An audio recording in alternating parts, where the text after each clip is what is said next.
नमस्कार. IBN लोकमतच्या मुंबई कुणाची या कार्यक्रमात आपल्या सगळ्यांचं स्वागत आहे. आपण आहोत डिलाय रोडच्या महाराष्ट्र कामगार कल्याण मंडळाच्या मैदानामध्ये. जे मैदान ऐतिहासिकदृष्ट्या अनेक सभांचं साक्षीदार आहे. मराठी माणसांसाठी जे अनेक लढे दिले त्या लढ्याचं हे साक्षीदार मैदान आहे. या मैदानातूनच अनेक कामगार लढे उभारले गेले आहेत. मराठी बहुल हा लोकवस्तीचा जो विभाग आहे, या विभागामध्ये मराठी लोकांचे काय प्रश्न आहेत, मुंबईकरांनी ज्यांच्यावर विश्वास टाकला त्यांनी मुंबईचा किती समाधान केलेलं आहे आणि त्याचबरोबर मुंबईचे प्रश्न सोडवण्यात ते कितपत यशस्वी झाले, त्यासाठी आपल्यासोबत चर्चा करण्यासाठी सर्व पक्षाचे नेते आहेत. आपल्यासोबत आहेत शिवसेनेचे आमदार सुनील शिंदे, त्याचबरोबर भाजपचे भालचंद्र शिरसाट आहेत, काँग्रेसचे डॉक्टर राजेंद्र वाघमारे आहेत, त्याचबरोबर राष्ट्रवादी काँग्रेस पक्षाच्या वतीनं आपल्यासोबत BN देसाई आहेत आणि आपल्याबरोबर मनसेच्या वतीनं पण इथले स्थानिक नेते आहेत. आणि हा आपण प्रश्न उपस्थित करतोय इथल्या मुंबईकरांच्या वतीनं की ही मुंबईकरांनी ज्यांच्यावर विश्वास टाकला त्यांनी खरंच त्यांच्यासाठी कितपत काम केलं. आपण सुरुवातीला जाऊया शिवसेनेचे आमदार सुनील शिंदे यांच्याकडून, ज्यांनी मुंबईची 1997 पासून सत्ता मुंबईवर आहे. त्यांनी खरंच मुंबईसाठी काय केलं याबद्दल त्यांच्याकडे आपण जाणून घेऊया. ही वस्तुस्थिती आहे की गेली अनेक वर्षे या मुंबई महानगरपालिकेमध्ये शिवसेना आणि भारतीय जनता पक्ष या युतीची सत्ता आहे. या युतीच्या सत्तेच्या माध्यमातून मुंबईकरांना ज्या अपेक्षा होत्या, मुंबईकरांच्या ज्या अपेक्षा होत्या त्या पलीकडे जाऊन आम्ही काम केले असं या ठिकाणी मला वाटते. विशेष करून पाण्याचा प्रश्न असेल, मलनिःसरण वाहीचा प्रश्न असेल, पावसाळी पाण्याचा प्रश्न असेल किंवा मुंबईतील रस्त्यांचा प्रश्न असेल, याच्यामध्ये जास्तीत जास्त लक्ष देऊन त्याही पलीकडे जाऊन सांगेन की मुंबईतील मग आरोग्याचा प्रश्न असेल, त्या दृष्टीने हॉस्पिटलच्या अपग्रेडेशनचा प्रश्न असेल, मुंबईतील अनेक गार्डन्स असतील, मुंबईतील प्राणी संग्रहालय असेल, या सगळ्यामध्ये गेल्या अनेक वर्षामध्ये युती म्हणून आम्ही त्या ठिकाणी अतिशय उत्कृष्ट असं काम केलेलं आहे. दुर्दैवाने हे काम करीत असताना ह्या मुंबईच्या असलेल्या एकंदर लोकसंख्येमध्ये दिवसागणिक भर पडत चाललेली आहे. त्याच्यामुळे महानगरपालिकेच्या वतीने ज्या आम्ही सुविधा देतो त्या कितीतरी चांगल्या असल्या तरी येणाऱ्या नवीन गर्दीमुळे त्या कमी पडतात आणि मग त्याच्यात कुठेतरी ती कमतरता आहे आणि त्या कमतरतेचा दोष काही तांत्रिक कारणास्तव आमच्या माथ्यावर मारला जातो. हे दुर्दैव आहे. मुंबईत मोठ्या प्रमाणात काम केल्याचा दावा शिवसेनेच्या वतीने केला आहे. मात्र मोठ्या प्रमाणात इथं लोकसंख्या वाढत असल्यामुळे तो ताण आहे तो पालिका प्रशासनावर होतोय आणि त्यामुळे टीकेला पण सामोरे जावं लागतंय शिवसेनेला. आपण काँग्रेसकडनं जाणून घेऊया. जो शिवसेनेच्या वतीने दावा केला आहे, रस्त्याचे, पाण्याचे, आरोग्याचे प्रश्न सोडवल्याचं म्हटलं जात आहे, कितपत तथ्य आहे, काय म्हणाल तुम्ही? मुंबईकर गेली 20 वर्ष ज्या हाल अपेष्टामध्ये दिवस काढतायत, प्रत्येक मुंबईकर दरवर्षी पाण्याच्या प्रश्नांनी बेजार झालेला आहे. दरवर्षी खड्डे म्हणा, रस्ते म्हणा, पावसाळ्यात तुंबणारं पाणी म्हणा, साथीचे रोग म्हणा, या सगळ्या बाबतीमध्ये मुंबईकरांना दरवर्षी जे प्रश्न आहेत ते प्रत्येक वर्षी पडतायत. ते आजपर्यंत 20 वर्षामध्ये या शिवसेना भाजप युतीच्या सरकारने या मुंबई महानगरपालिकेची दैना करून टाकलेली आहे आणि मुंबईकर प्रत्येक वेळी सफर होत चाललाय. पण दरवर्षी आपण त्यांनाच निवडून देतोय दर 5 वर्षांनी की पुढे काहीतरी सुधारणा होतील. आता ती वेळ आलेली आहे, कारण 20 वर्ष देऊनही यांना फक्त कारणं सांगता येतात पण यांना सुधारणा करता येत नाही. अशी परिस्थिती पूर्णपणे मुंबईमध्ये झालेली आहे. आता आमदार साहेब म्हणाले की मुंबईसाठी आम्ही एवढं केलं. अहो, जर एवढं केलं तर मग दरवर्षी खड्डे पडले नसते, दरवर्षी खड्ड्यांमध्ये 500 करोड रुपये गेले नसते, दरवर्षी रस्त्यांमध्ये पैसे गेले नसते. संडास, नाले या सगळ्या बाबतीमध्ये मुंबई महानगरपालिका अक्षरशः सबसेल फेल झालेली आहे. मुंबई महानगरपालिका पूर्णतः अपयशी ठरल्याचं काँग्रेसचं म्हणणं आहे. पण शिवसेनेबरोबरच सहभागी मित्रपक्ष म्हणून सत्तेमध्ये भाजप आहे. खरंच भाजप पण शिवसेनेच्या भूमिकेशी सहमत आहे. मात्र काँग्रेसने ज्या पद्धतीने आरोप केलेले आहेत की 20 वर्षात या शहराचे मुख्य मूलभूत प्रश्न सोडवण्यात अपयशी ठरले, खरंच कितपत तुम्ही यशस्वी ठरलाय? आता काँग्रेसची अशी अवस्था आहे का त्यांना दिवसा दिवा स्वप्न पडायला लागलेली आहेत. भारतीय जनता पार्टी आणि शिवसेनेची महापालिकेतली जी युती आहे ती काम करण्यामध्ये बऱ्याच ठिकाणी कमी पडली, परंतु त्याचं कारण कुठली स्थानिक स्वराज्य संस्था ही आर्थिकदृष्ट्या सबळ नसते. त्याला केंद्र शासनाचं राज्य शासनाचं जे पाठबळ लागतं. गेले 50 वर्ष काँग्रेसचं सरकार आहे. काँग्रेसबरोबर कधी राष्ट्रवादी त्यांच्याबरोबर होतं, परंतु त्यांनी कधीही मुंबईकडे लक्ष दिलं नाही. मुंबईला पूर्णपणे दुर्लक्षित केलं. मुंबईतून करोडो रुपयाचा टॅक्स नेला. मुंबईचे प्रश्न आहेत, वाहतुकीचा प्रश्न आहे आणि आज मेट्रो रेल 15 वर्षे काँग्रेसच्या कारभारात रखडली आणि दुसरी रखडलेली मोनो रेल जे अर्धवट सुरू झाली आणि अर्धवट आज रिकामी धावते, वडाळा ते चेंबूर मोनो रेल, हे काँग्रेसचं अपयश आणि आर्थिक पाठबळ नाही, परवानग्या नाहीत. मुंबईला पाणी पुरवठा करायचा आहे, मध्य वैतरणा धरण बांधण्यासाठी महापालिकेने घेतलं. केंद्र शासनाचे एक पर्यावरण मंत्री जयरामन एवढे ॲडमंट, एवढे हेकेखोर नाही देणार. परंतु या सर्व परवानग्या, कोस्टल रोडच्या परवानग्या असतील, जलवाहतुकीच्या परवानग्या असतील, सर्व परवानग्या केंद्रामध्ये भारतीय जनता पार्टी सेनेचं सरकार आल्यावरती त्वरित अत्यंत वेगाने मिळाल्यात. केवळ परवानग्या नाही मिळाल्यात, आर्थिक अनुदान मिळालं. आपण पाहताय नितीनजी गडकरी आज इथे जलवाहतूक रो करतायत आणि ही जी रो जलवाहतूक होणार आहे त्यामुळे आपण एका टोकापासून शिवडीपासून नावाशेवाला 15 मिनिटात जाणार, आपण उरणला 15 मिनिटात जाणार. अशी रो झाल्यावरती काँग्रेसची रो होणं स्वाभाविक आहे. सत्ता राज्यात आणि केंद्रात काँग्रेसची असल्यामुळं मुंबईतला जो अर्थपुरवठा होता आणि परवानग्यांचा प्रश्न रखडला होता असा स्पष्टपणानं त्यांनी आरोप केला आहे भाजपच्या वतीनं. NCPच्या वतीनं आपण जाणून घेऊया की नक्की खरंच सत्तेत NCP राज्यात होती, केंद्रात होती, अडवणूक झाल्याचा जो आरोप केला भाजपनं, खरंच मुंबईच्या विकासात या सरकारांची अडवणूक झाली का? आत्ताच आमचे सहकारी BJPचे प्रतिनिधित्व करणारे यांनी सांगितलं की गेले अनेक वर्षे काँग्रेस आणि राष्ट्रवादीचं सरकार या देशामध्ये होतं आणि असं असताना मुंबईसारख्या शहरामध्ये काम करत असताना केंद्राकडून अगर राज्याकडून आपल्याला अडवणूक होत होती. पण आता मला एक हास्यास्पद गोष्ट वाटते की आता सरकार याच लोकांचं आहे. सत्तेमध्ये, संसदेमध्ये, शासनामध्ये, सेंट्रलमध्ये आणि महाराष्ट्रामध्ये सुद्धा सरकार सेना BJPचं आहे आणि गेले 20-25 वर्षे शिवसेना आणि BJPचं महानगरपालिका या ठिकाणी आहे. आता तर तुमचं सरकार आहे, कमिशनर तुमचे आहेत, बाकी सगळी यंत्रणा तुमच्याकडे आहे आणि असं असताना या 2 वर्षामध्ये तुम्ही काय काम केलं याचा आम्हाला आढावा पहिल्यांदा द्या. बरोबर आहे. गेल्या 2 वर्षात केंद्रात आणि राज्यात सरकार असतानाही नक्की काय केलं असा प्रश्न उपस्थित केला NCPच्या वतीने. मनसेची भूमिका मराठी माणसांच्या एकूण मराठी बहुल क्षेत्रामध्ये मोठ्या प्रमाणात महत्त्वाची मानली जाते. मनसेचं काय म्हणणं आहे? खरंच ज्या पद्धतीने सांगितलं की केंद्र आणि राज्य सरकारनं अडवणूक केली त्यामुळं विकास नाही झाला. सेनेनं म्हटलं आतापर्यंत आम्ही बरेच कामं केलीत. काय तुमचा अनुभव? प्रथम ह्या मुंबई शहरामध्ये मराठी माणसाची शिवसेना आणि BJPने अवहेलना केलेली आहे. हे लोक एक सत्तेमध्ये गेली 25 वर्ष सत्तेमध्ये असताना हे दिवसाचे एकत्र असतात, एकत्र लग्न करतात, एकत्र असतात, रात्रभर एकत्र आणि सकाळ झाली की सकाळी घटस्फोट घेतात. आम्ही बोलतात वेगळे झालेलो. त्याच्यामुळे फसवणूक करत केंद्रामध्ये सत्ता यांची आहे, महाराष्ट्रामध्ये सत्ता आहे, मुंबई महानगरपालिकेमध्ये यांची सत्ता आहे. मी सुनील शिंदेंवरती आरोप करू इच्छितो की गेली 2012ला फेब्रुवारीमध्ये त्यांनी या विभागामध्ये फिरून सांगितलं की उमेदवार माझ्याकडे बघून तुम्ही मतदान करा. मुंबई शहरातली महापौर स्नेहल आंबेकर यांनी या विभागाचं पूर्ण वाटोळं केलेलं आहे. विभागामध्ये कुठली सुविधा नाही. आपण पाहतोय महाराष्ट्र हायस्कूल मैदान, ऐतिहासिक मैदान याची अवस्था आपण पाहतात.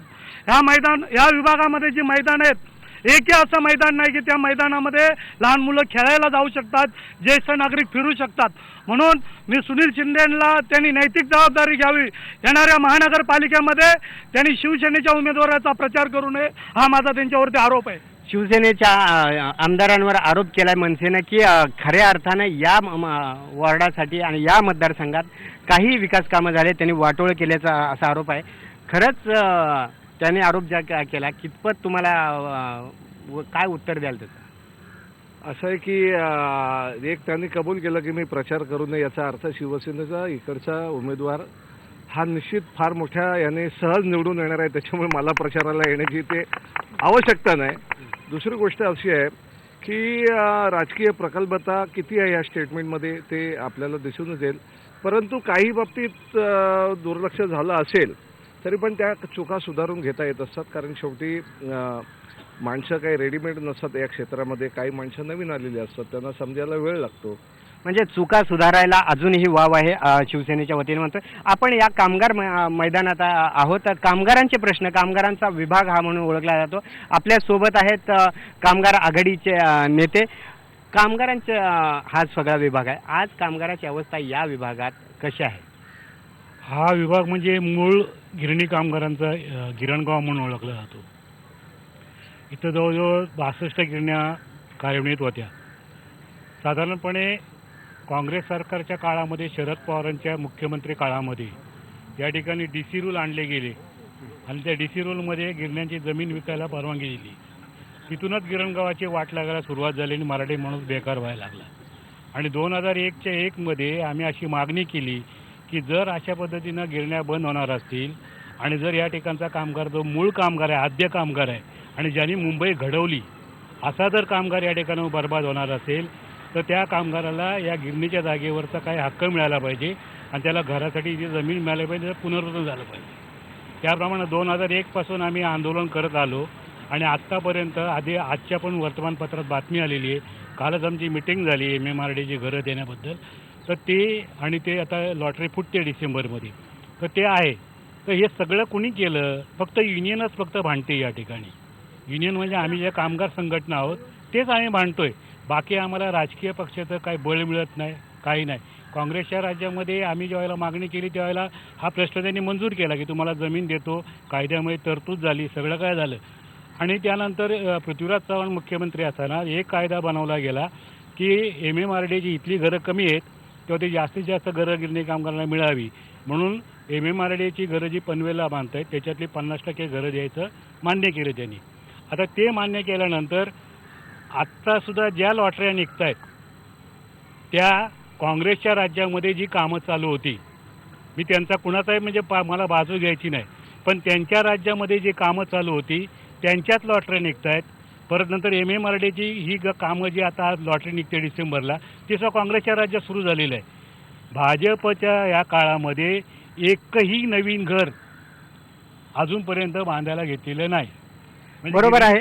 गिरणी कामगारांचा हा विभाग आहे आणि गिरणी कामगारांना आश्वासन दिलं होतं, त्यानुसार निर्णय घेतले होते मागच्या सरकारनं की इथल्या जो कामगार आहे गिरणी कामगारांना गिरणीच्या ज्या जमिनींमध्ये जी घरं उभी राहतील त्यातला महत्त्वाचा वाटा दिला जाईल. मात्र हे सरकार आल्यापासून या संदर्भातली हालचाली झाल्या नसल्याचा आरोप आता या कामगारांच्या वतीनं करण्यात येतोय. घेऊया एक ब्रेक. लेकिन ब्रेक नंतर पुन्हा एकदा आपण चर्चा करणार आहोत इथल्या कामगारांच्या प्रश्नांचे, इथल्या स्थानिक प्रश्नांचे. या भागामध्ये आत्तापर्यंत काय काम झालं आणि लोकांचे कुठले प्रश्न रखडलेले आहेत ते जाणून घेणार आहोत, पण एका ब्रेक नंतर.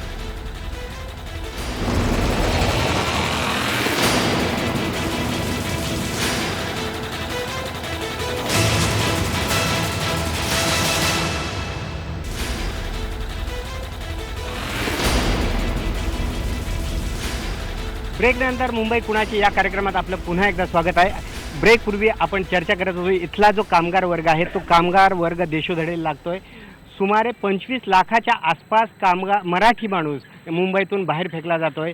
काय मराठी माणसाची ही अवस्था झाली? कोण जबाबदार आहेत? वेगवेगळ्या भूमिका मांडल्या जात आहेत. शिवसेना, मनसे असू द्या, भाजप असं राठी माणसाचा आवाज उठवण्याची भाषा केली जाते. मात्र मराठी माणसाला इथं ज्या सोयीसुविधा दिल्या पाहिजे होत्या, इथं तो राहील या प्रकारचं वातावरण निर्माण करण्याची गरज होती. खरंच तसं झालं आहे का? काय वाटतं तुम्हाला? खरं तर सामान्य माणूस फक्त मतदान देण्यापुरता एक दिवसाचाच खरं तर लोकशाहीचा प्रतिनिधी असतो का अशी मला खरं तर शंका येते. याचं कारण की दरवेळेला सामान्य नागरिकांना या मुंबईचं प्रतिनिधित्व करत असणाऱ्या सगळ्या लोकप्रतिनिधींकडून फरकतच मिळालेली आहे, कमीत कमी महापालिकेत तरी. कारण आता आमचे स्थानिक आमदार आणि त्यांच्याबरोबर त्यांचे सहकारी शिरसाट भाजपाचे सुनील शिंदेजी हे म्हणाले की बाबा शासनाच्या वतीनं जे आम्हाला निधी दिली जातात त्या निधी दिल्या नाहीत, परंतु आम्हाला जी ज्ञात कल्पना अशी आहे की जवाहरलाल नेहरू नागरी रिन्युअल मिशन जे होतं JNRMU या माध्यमातून केंद्र शासनाने राज्य शासनाने महापालिकेला जी वर्ग केलेली रक्कम होती ती प्रत्येक नगरसेवका मागे 7 कोटी रुपयाची होती आणि एका आमदाराच्या कक्षेत 6 ते 7 जर नगरसेवक येत असतील तर 42 कोटी विरुद्ध आमदाराचा तुटपुंजा 85 ते 1.25 कोटी रुपयाचा निधी. 1.25 कोटी रुपयाचा निधी जो आमदारांचा होता, जो माजी आमदार सचिन आहे तिथे काम करत होते, त्यांचा निधी दिसतोय प्रत्येक ठिकाणी, परंतु हे नगरसेवक जे 42 कोटी रुपयाच्या रक्कम घेऊन जे काय स्थानिक विकासासाठी लागले होते त्यांचा निधी आम्हाला आज नागरिक म्हणून स्थानिक दिसत नाही. 42 कोटीचा नगरसेवकांना जो निधी दिला तो त्याचं काय झालं, त्याचं का रिफ्लेक्शन दिसत नाहीत? तुम्ही सांगा, तुम्ही सगळं महापालिका गेल्या अनेक वर्ष पाहताय, हे ज्या पद्धतीनं नगरसेवकांचा निधीतून जी कामं दिसायला पाहिजे ती दिसताना लोकांना काय दिसत नाहीत, काय म्हणाल? नाही, आमचे राष्ट्रवादीचे मित्र तासगावकर यांचं ज्ञान अधुरं आहे. JNRUM हे प्रकल्पासाठी निधी दिला जातो, नगरसेवकांसाठी नाही. नगरसेवकाच्या वॉर्डमध्ये एखादी व्यायामशाळा बांधा, कबड्डीचं मैदान बांधा, याच्यासाठी निधी नसतो. नवी मुंबईमध्ये पिंपरीमध्ये राष्ट्रवादीची सत्ता आहे, तिकडे ते नगरसेवक एकमेकात वाटून घेतात, प्रकल्प बाजूला राहतात. तशी मुंबई महानगरपालिकेमध्ये वाटून घेण्याची पद्धत नाही. मुंबई महानगरपालिकेत वाटून घेण्याची पद्धत नसल्याचं शिरसाट साहेब म्हणतात. पुन्हा सांगा तुम्ही, ज्या पद्धतीनं यांनी म्हटलंय की नगरसेवक काँग्रेस NCPचे जिथं असतात तिथं वाटून घेतात निधी आणि त्यामुळे विकास होत नाही, आमच्याकडे तशी पद्धत नाही. नाही, कसं आहे की जर तुम्ही निधीची कल्पना दिली तर मुंबईचं बजेट आहे जवळजवळ 36,000 कोटीचं. गेल्या 2 वर्षामध्ये हे म्हणतात की केंद्र सरकारकडून याच्यापूर्वी कधी रक्कम आली नाही आणि राज्य सरकारकडून आली नाही. आज BJP शिवसेनेचं केंद्रात पण सरकार आहे, राज्यात पण सरकार आहे. किती मदत आली? 1 रुपया महानगरपालिकेकडे आलेला नाही आहे. यांनी कोणताही नवीन प्रकल्प चालू केलेला नाही आहे. हे जे म्हणतात की नगरसेवक वाटून घेतात, आमच्याकडे बंगले नाही आहेत की बंगल्यावर निधी जाईल, किंवा आमच्याकडे दिल्लीतलं किंवा नागपूरमधलं हेडक्वार्टर नाही आहे की सगळा निधी तिथे हेडक्वार्टरमध्ये जाईल. काँग्रेसने जो विकास केला गेल्या या 60 वर्षामध्ये राज्यात आणि या मुंबई शहराचा जो काही विकास केला, जे ब्रिस्मॉल प्रकल्प घ्या, मध्य वैतरणा प्रकल्प घ्या, या सगळ्या प्रकल्पासाठी जो निधी आणला तो या मुंबईकरांना दिसतोय. पण गेल्या 2 वर्षामध्ये या लोकांनी 1 रुपया आणला नाही. गेल्या 2 वर्षात भाजप आणि सेनेचं सत्ता राज्यात आहे, केंद्रात आहे. खरंच काँग्रेसच्या वतीने जो आरोप केला गेला की आम्ही निधी दिला, मात्र गेल्या 2 वर्षात निधी आल्याचं चित्र दिसत नाही. वस्तुस्थिती अशी आहे की आता ते बोलता बोलले की बंगल्यात निधी येतात, असं मला असं कदाचित वाटते की 2च वर्ष आता आम्हाला झालेली आहेत. याच्या आधी 15 वर्ष ही सगळी मंडळी होती, बंगल्यात निधी येतोय ही चर्चा करता, परंतु सगळा निधी परदेशी जातो हा कोणाचा असतो? कोण त्याच्या मागे असतं काय? त्याचा विचार करा.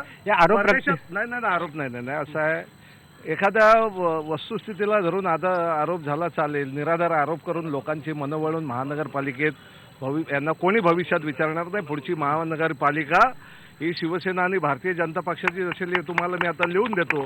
कितीही सुके किंवा ओले प्रयत्न केले तरी यांच्या हाती महापालिका काय पुढच्या 25 वर्षात राज्याची पण सत्ता लागणार नाही किंवा देशाचीही लागणार नाही.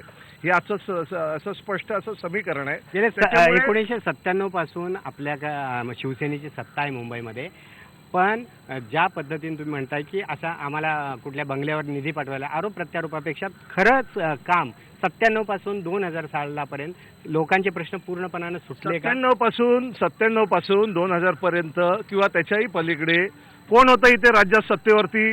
कोणी वेगवेगळ्या एजन्सी निर्माण केल्या, MMRDA, MUTP, वेगवेगळ्या एजन्सी, महानगरपालिका ही प्लॅनिंग अथॉरिटी. महानगरपालिकेला कधी स्वातंत्र्य दिलं का तुम्ही? वेगवेगळ्या एजन्सी या ठिकाणी आणून. उदाहरण देतो तुम्हाला, उदाहरण या ज्या इथे उभ्या आहेत ना आपण, या महाराष्ट्र हायस्कूलच्या मैदानावरती या ठिकाणी गरज नसताना मोनोरेल आणली गेली. इथल्या एखाद्या नागरिकाला विचारा मोनोरेलची गरज होती का? का सांगतो तुम्हाला, मग या ठिकाणी पलीकडच्या बाजूला काळा चौकी स्टेशन, पलीकडच्या बाजूला महालक्ष्मी स्टेशन, त्याच्यात अगदीच बाजूला भायखळा स्टेशन, इथे बाजूला lower Parel railway station station, बाजूला करोड रेल्वे स्टेशन, मुंबईच्या सगळ्या भागात जाणाऱ्या बसेस इथून आहे. या ज्या रोडवरून ह्या लोकांनी मोनोरेल नेली तिथे ब्रिटिशकालीन ढापे आमचे आहेत. या म्हणजे गरज नसतं आज आम्ही असं मोनोरेलमध्ये हात मिळवू शकतो. मला सांगा, प्रकल्प देताना पण या लोकांनी विचार केले का? चुकीच्या पद्धतीने प्रकल्प इथं दिले म्हटलं जात आहे. स्थानिक मनसेच्या वतीनं काय सांगतील की खरंच मोनोरेलची इथं गरज होती का? किती ह्याचा फायदा होतोय, तोटा होतोय? प्रकल्प रखडल्यामुळे इथल्या लोकांची काय स्थिती झाली? तसं पाहिलं तर मोनोरेलच्या प्रकल्पाची आम्हाला आवश्यकता नव्हती. आम्ही विरोध केला होता. इथं कृती समिती गोपाळ खाडे सर्वांनी आम्ही इथं कृती समिती स्थापन केली होती. पण सर्वांना बाजूला सारून हा प्रकल्प आमच्यावरती लादला गेलेला आहे, मराठी माणसावरती लादला गेला आहे. दुसरी गोष्ट, तुम्ही मराठी माणसांचा विषय मराठी माणूस बाहेर फेकला गेला आहे त्याचं मी तुम्हाला सांगू इच्छितो की शिवशाही प्रकल्प 40 लाख झोपडपट्टी योजना ही शिवसेना प्रमुखांनी मुंबई शहरामध्ये आणली होती. परंतु शिवसेना बीजेपीची सत्ता गेल्यानंतर हा प्रकल्प काँग्रेस राष्ट्रवादीने राबवला गेला आणि त्याच्यामध्ये घरं जर मिळाली असतील तर परप्रांतीयांना मिळालेले आहेत आणि त्यामुळं काँग्रेसमुळं जास्त पाहिलं तर ही मराठी माणूस दुरावला गेला. आता त्यांच्याच पावलावरती पाऊल ठेवून बीजेपी आणि शिवसेना त्याच पावलावरती परप्रांतीयांना वाढवण्याचा प्रयत्न करते आणि मराठी माणसाची दिशाभूल करते. मराठी माणसाची दिशाभूल प्रत्येक पक्षाकडून केलं जात असल्याचा आरोप होतोय. खरंच सांगा की ज्या पद्धतीने SRAच्या योजना रखडल्या आहेत त्यामुळं तिथं आणि ज्या यशस्वी झाल्या त्यात मराठी माणसं तिथं जाण्याऐवजी परप्रांतीय जास्त आलेत. नाही, येथील मूळ मराठी माणूस जो आहे त्याला तुम्ही घरातून बाहेर काढला, संक्रमण शिबिरात ठेवलं. संक्रमण शिबिरात पण नोटीस दिल्यात, या सचिन भाऊ आहिरांनीच दिल्यात नोटीस का तिथूनही तुम्हाला बाहेर काढणार. शेवटी मराठी माणूस आहे तो घाबरतो. जे काय 5-10 लाख रुपये हाताला लागतात ते घेतो. कुठेतरी डोंबिवली, अंबरनाथ, कल्याण, बदलापूर, टिटवाळ्याला जातो. काँग्रेस आणि राष्ट्रवादीचा पाप आहे, त्यांनी या मराठी माणसाला या गिरणगावातून उद्ध्वस्त केलंय. मराठी माणसाला काँग्रेसनं उद्ध्वस्त केल्याचं म्हणजे काय काँग्रेस म्हणेल? बघा आता कसं आहे की BDD चाळीचा प्रकल्प घ्या. ह्या BDD चाळीचा प्रकल्प स्वयंविकासातून आम्हाला करायचा आहे. स्वयंविकासातून त्याच्यामध्ये मेंटेनन्स भरावा लागणार नाही. आज शिवसेना बीजेपी सरकारने हा प्रकल्प म्हाडाच्या ताब्यात दिला. म्हाडाच्या ताब्यात दिल्यानंतर जो BDD चाळीचा रहिवासी 20 रुपये भरतोय त्याला जवळजवळ 6,500 ते 7,000 रुपये भरावे लागणार. मग हे ऐकून घ्या माहिती देऊ नका, मला बोलू द्या. ऐकून घ्या म्हाडा नाही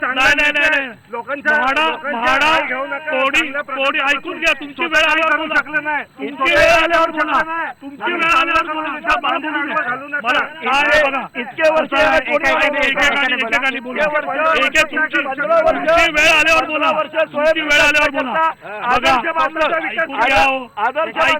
एकाने प्रत्येकाने आपापला मुद्दा करा, आपापला मुद्दा मुख्यमंत्री आदर्श मानलं.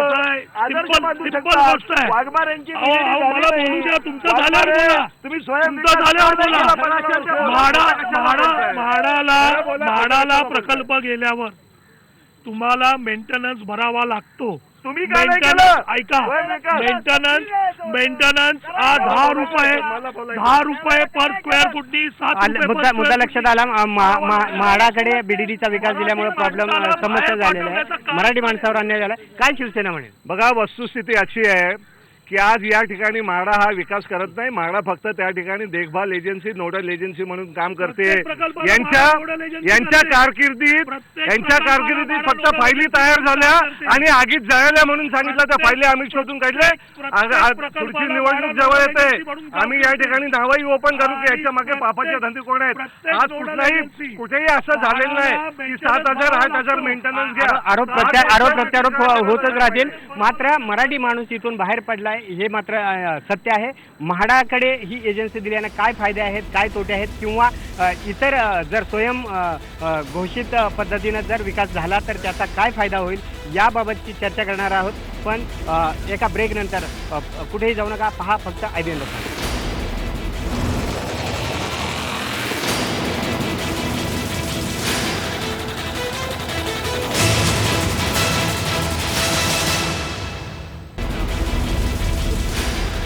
ब्रेक नंतर मुंबई कुणाची या कार्यक्रमात आपलं स्वागत आहे.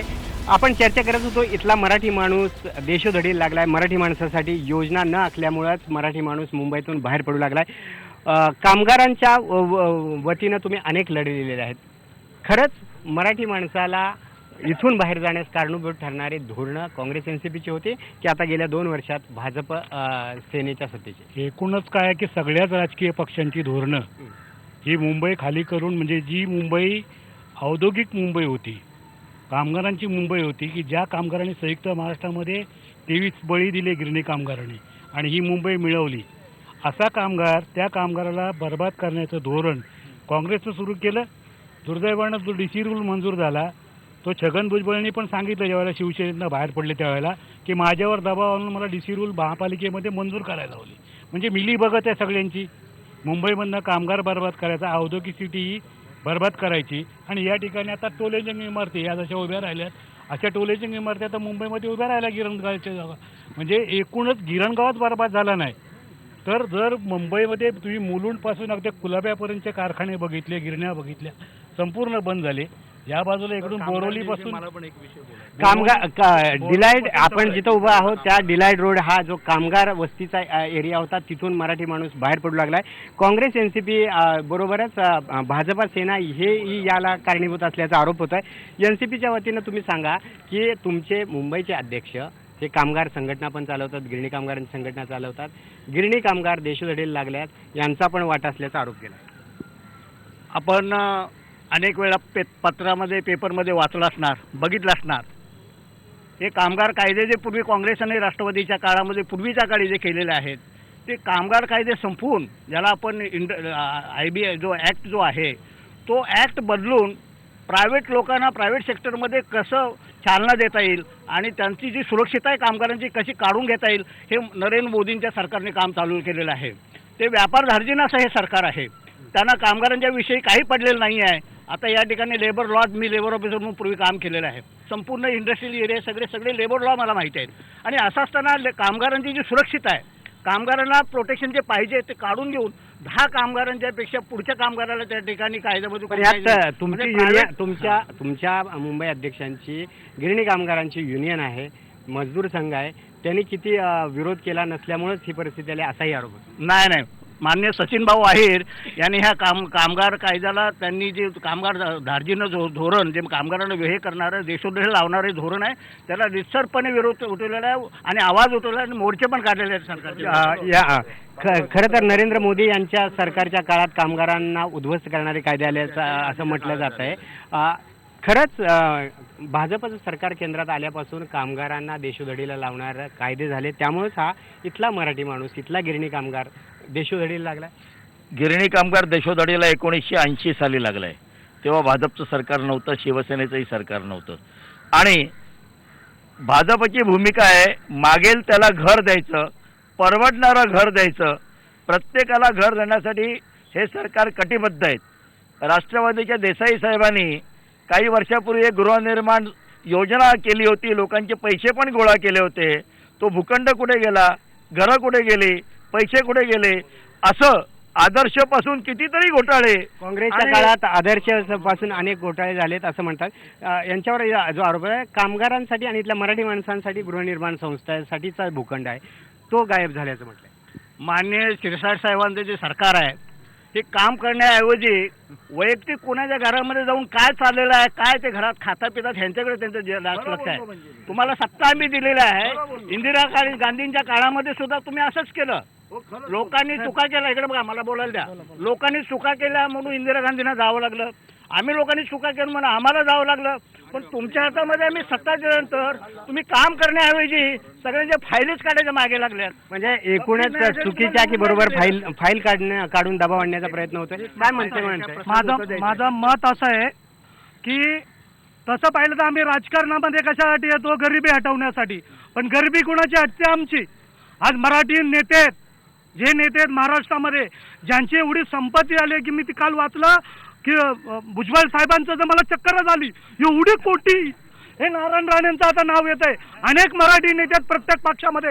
लाज वाटली पाहिजे तुम्हाला. आज मराठी माणूस रस्त्यावरती आहे. या डिला रोड विभागामध्ये असंख्य ग्रामस्थांमध्ये राहणारा माझा बांधव आहे, त्यांना घरं भेटली नाहीत. परंतु काँग्रेस, बीजेपी, शिवसेना ही मराठी माणसाची फसवणूक करते आणि आम्हाला मराठी माणसांना त्यांच्या भोवती फिरवत असतात. आम्ही कार्यकर्ते त्यांचा रात्रंदिवस काम करत असतो. आम्ही कधी मोठे नाही झालो. हे गडगंज संपत्ती सामान्य माणूस मोठा झाला नाही, मात्र सर्वच पक्षांनी सामान्य माणसाला नाडण्याचं काम केलंय. काय शिवसेना सांगेल? खरंच मराठी माणसाला मोठ्या टॉवरमध्ये जाताना अडचणी येत आहेत, आंदोलनं करावी लागत आहेत की तिथं फ्लॅट विकत घ्यावं, बोंबील मोर्चे काढावे लागतात असं म्हटलं जाते, कारण मराठी माणसाला त्या टॉवरमध्ये फ्लॅट विकत घेता येत नाहीत. आणि शिवसेना तुमचा सत्ताधारी पक्ष यात काय भूमिका घेऊन आहे? एकतर पहिली गोष्ट अशी आहे की सर्वसामान्य माणसाला राजकारणात संधी मिळत नाही, ही गोष्ट खोटी आहे. त्याचं उदाहरण मी स्वतः आहे. माझे वडील याच विभागात गिरणीत 34 वर्ष पिरामल मिलमध्ये नोकरी करत होते. शिरसाट साईड काय श्रीमंतांच्या घरातनं आलेले नाहीत, तेही श्रमिकांच्या घरचे आहेत. म्हणजे या शिवसेना असो किंवा भारतीय जनता पक्ष असो, एक आम्ही उदाहरण तुम्हाला देतो की प्रश्न त्याचा नाही. प्रश्न आज आम्ही सर्वसामान्य आणि आम्हाला लोकांनी सर्वसामान्यांचे प्रतिनिधी म्हणून या ठिकाणी निवडून दिले. गेली 15 या ठिकाणी आघाडीचं सरकार असताना त्यांनी जे काय DC रूल 58मध्ये जे काय धोरण राबवलं त्याचे दुष्परिणाम हे सगळे आज या ठिकाणी स्थलांतरित होत आहेत ना माणसं, त्याचे ते दुष्परिणाम आहेत. आणि म्हणूनच हे कुठेतरी सुधारण्यासाठी लोकांनी आम्हाला संधी दिली आहे. 2च वर्ष झाले, जरा वाटतं बघा, धीरधार वाट बघण्याचं शिवसेनेच्या वतीने सांगतायत. काय सांगाल मराठी माणसांना फ्लॅट घेण्यासाठी पैसे असून फ्लॅट मिळत नाहीत या भागामध्ये, अशी स्थिती आहे, काय आहे? सर, माझा एक फार मोठा विषय असा आहे की ज्यावेळेला वाजपेयींचं सरकार केंद्रात होतं त्या काळामध्ये जो काही नियम आला, 100 माणसांच्या खालचा जो कामगार वर्ग आहे ते कारखाने अचानक बंद करण्याचे, आणि त्याचा परिणाम असा झाला की गेल भेल सारख्या कंपन्यांना स्वतः अस्तित्व आपलं गमवावं लागलं. तदनंतरचा प्रकार आहे कामगारांवर 100 माणसाचे कामगार असणाऱ्या 99.99% कारखाने या भारतात आहेत. याचा अर्थ फक्त 1% कामगार हा फक्त श्रमजीवी राहिला. मुळात हा सगळा प्रश्न आहे की संघटित कामगार आणि असंघटित कामगारांचा. असंघटित कामगारांची बाजू मांडणारी आज कुठली व्यापक यंत्रणाच नाही आहे. त्याच्यानंतरचा प्रश्न आहे की सगळं मराठी माणसाला काय दिशाभूल लावली आहे. 25 लाख मराठी माणूस या मतदार यादीतून या महापालिकेच्या निमित्तानं गायब झाला आहे. मराठी माणूस इथून गायब होतोय. काँग्रेस NCPचं पण धोरण जबाबदार असल्याचा आरोप केलाय. थोडक्यात सांगा, ब्रेक जाण्यापूर्वी आपण जाणून घेऊया की काँग्रेस NCPची धोरणं इथला या विभागातला मराठी माणूस स्थलांतरित होण्यात झालाय का? मुंबई महानगरपालिकेचं गेल्या 20 वर्षाचं जर धोरण, शैक्षणिक धोरण बघितलं, त्याच्या मुळाशी जायला पाहिजे. या शैक्षणिक धोरणामुळे मराठी माणूस जो महानगरपालिकेच्या शाळेत जात होता त्याचं भवितव्य पूर्णपणे उद्ध्वस्त झालं.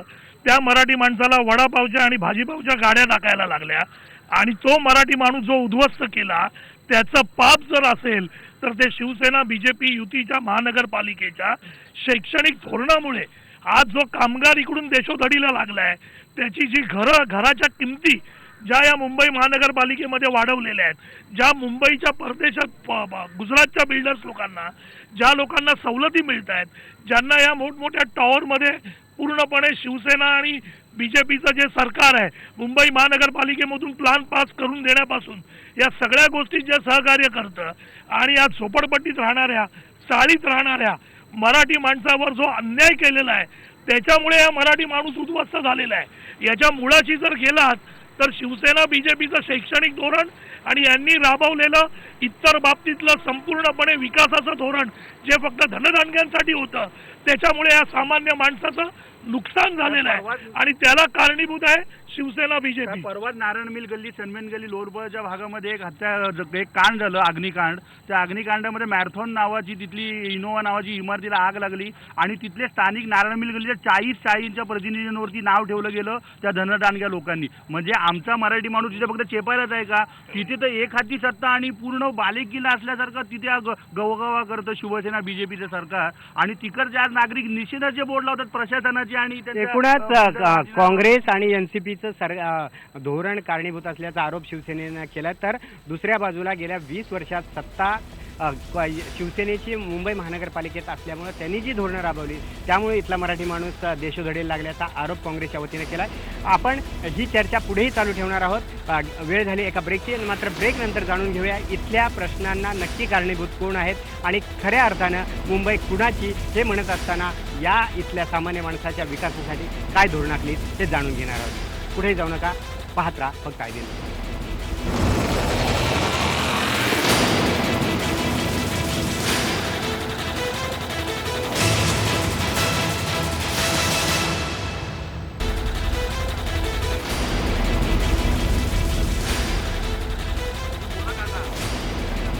ब्रेकनंतर पुन्हा एकदा तुमचं स्वागत आहे. मुंबई कुणाचे या कार्यक्रमात आपण चर्चा करत आहोत डिलाय रोडमधल्या या कामगार मैदानातून की लोकांचे खरेच प्रश्न सुटले आहेत का. लोक आज मराठी माणूस या विभागातनं उद्ध्वस्त झाला आहे असं लोकांचं म्हणणं आहे. त्याचबरोबर या वॉर्डला इथल्या मुंबईच्या महापौर हे प्रतिनिधित्व करतात. मात्र इथले प्रश्न सुटलेत का काय या वॉर्डाचे प्रश्न महापौर असल्यामुळे कितपत सुटले. महापौर असल्यामुळे विषयाचे हे स्थानिक नाही आहेत, हे काँग्रेसचे ज्येष्ठ नेते आहेत. त्यांच्या एका व्यापक तुमच्या धोरणाला धरून इथे आले. परंतु इथल्या ज्या महापौर आहेत ह्या महापौरांवरती आमचं एक फारच वेगळं गणित चाललं आहे की शिवसेना विरुद्ध शिवसेना. आमदार साहेब इथले येतात आणि इथे एका सुशोभीकरणाचं उद्घाटन करतात रोडच्या मधल्या डिवायडरचं, आणि इथल्या महापौर स्थगितीचं बोललो होतो. मला वाटतं महापौरांना देखील कायदा सुव्यवस्था आता आम्हाला शिकवण्याच्या 2 महिन्यासाठी शिवसेनेतला अंतर्गत संघर्षाचा तोटा इथल्या नागरिकांना होतोय. महापौरांचा एक मिनिट महापौरांच्या बाबतीत मी तुम्हाला सांगू शकतो. माझ्या मोबाईलमध्ये मी इथले आमदार आता इथे उपस्थित सुनील शिंदे त्यांना फेसबुकच्या माध्यमातून आवाहन केलं होतं. सुनील शिंदे मराठी माणसाच्या आवाजाविषयी आणि प्रश्नांविषयी विचार करा. स्वतः आमदार या मफतलाल मिलच्या खाली आले, मॅरेथॉनच्या खाली आले, आम्हाला बोलवून घेतलं रहिवाशांना आणि सांगितलं तुम्हाला काय होय. त्यांनी दाखवले, मकरांना बी ते माहिती आहे. ते दाखवल्यानंतर आम्हाला समाधान झालं. अशा स्वरूपाचं जर चांगलं काम होत असेल तर आमचा पाठिंबा आहे. परंतु ज्या मुंबई शहराच्या ज्या महापौर आहेत मी उद्धव साहेबांना विचारू शकतो की आज मुंबई शहरामध्ये मुंबई शहराची जी अवस्था आहे ती मुंबई शहराची अवस्था जाऊ द्या, पण या डिला रोड विभागाच्या महापौरांचा वाढ आहे त्याची अवस्था काय. मुंबई शहराचा रिजेक्ट महानगरपालिकेमध्ये 17 काही लागू, पण तुम्हाला आज इथे सांगू इच्छितो इथल्या डिला रोड विभागाच्या लोकांनी ठरवलेले मुंबई शहरामधला पहिला रिजेक्ट जर कुठला लागेल ती म्हणजे महापौर स्नेहल आंबेकर पडलेले आहे. महापौरांच्या बद्दलचा राग व्यक्त होतोय आणि त्यामुळेच इथं तो राग मतपेटीतून व्यक्त होण्याची भाषा केली जाते. इथल्या जो प्रश्न आहे या विभागातला कुठले प्रश्न आहेत की जे सोडवण्याच्या तातडीनं आवश्यकता आहे. आम्ही या मैदानातले नागरिक आहोत, इथे राहणारे रहिवासी आहोत, पण प्रॉब्लेम असा आहे की इथे हे मैदान खेळण्यासाठी आहे की गाडी पार्किंगसाठी आहे काही कळत नाही. इथल्या स्थानिकपेक्षा बाहेरचे लोक इतक्या गाड्या लावतात, लावू नका म्हटलं की वाटेल तसे शिवाय देतात. खेळाचं मैदान इथलं गायब झालंय, मात्र इथं कोणी उत्तर मिळत नाही यंत्रणेकडून आणि पक्षांकडून. काय बोलाल. आपल्याला मुंबई कोणाची या प्रश्नाचं उत्तर आपण ज्या ठिकाणी आज उभे आहात त्या ठिकाणी आपल्याला मिळेल. मराठी माणसाची काय दुर्दशा आहे हे या ठिकाणी हा मराठी माणूसच तुम्हाला सांगतोय, कारण आपण या ऐतिहासिक मैदानामध्ये उभे आहात. आपण पहा या ठिकाणी खडी टाकलेली आहे मैदानामध्ये. हे खेळाचं मैदान आहे की हे खडी आहे, दगड आहेत, हे कार पार्किंग आहे की मैदान आहे, याचं संपूर्ण जी प्रशासनाची जी उद्ध्वस्त झाला प्रश्न.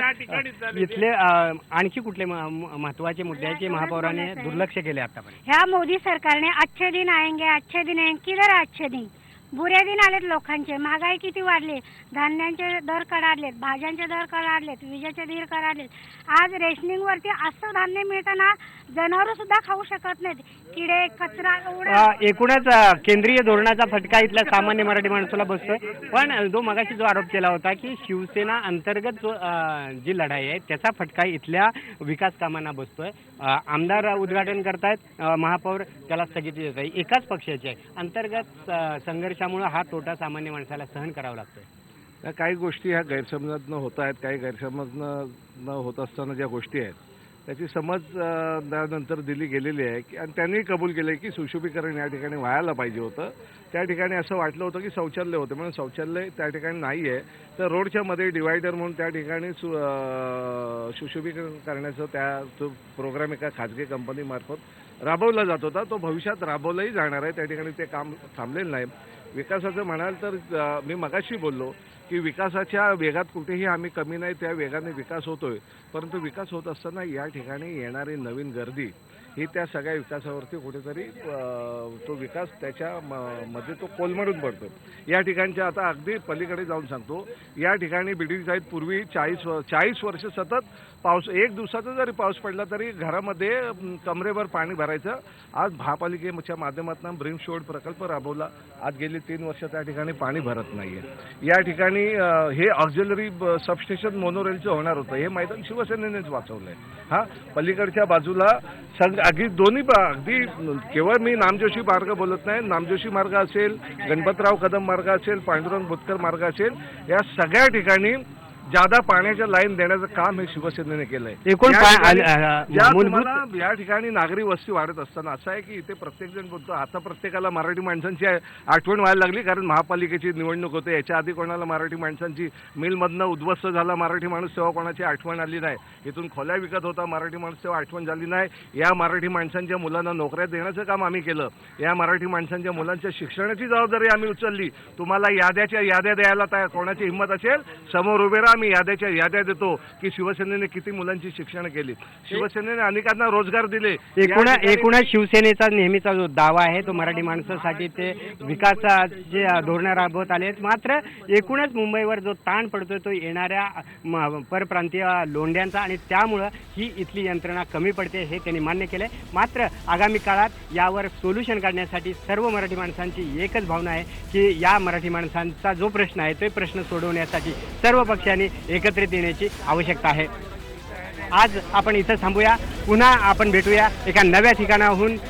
ही मुंबई आपली मुंबई कुणाची या कार्यक्रमात आपण डिलाय रोडमधून हेच प्रश्न उपस्थित केले आणि आगामी काळातही हे प्रश्न IBN लोकमतच्या वतीनं विचारत राहणार आहोत.